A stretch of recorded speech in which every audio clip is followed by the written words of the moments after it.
See for the latest on these wildfires, including that smoke that's being transported across our region. Yeah, this is showing us where we have the latest fires that are burning and the smoke plumes where they're going from here. So we've got those west to southwesterly winds taking the plumes from the fires that are in Anderson County near the Morgan County line and the Walden Ridge fire up to the northeast. Now there are a couple other small fires that are burning as well that our model is picking up on.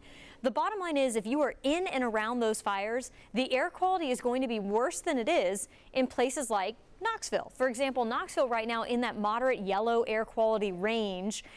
But if you're closer to the fires, you might be in that code orange, which means it's unhealthy for sensitive respiratory groups.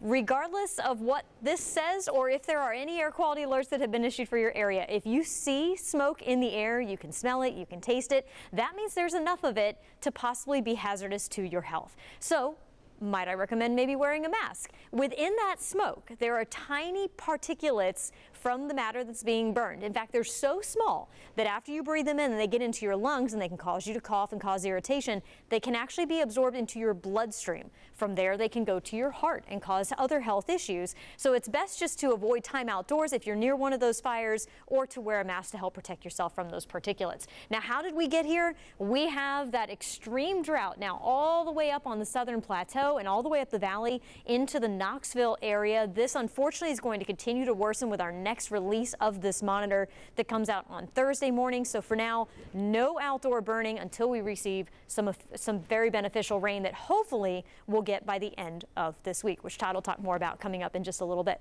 For now, I'll send it back to you, Robin. All right, thanks so much, Cassie. Well, before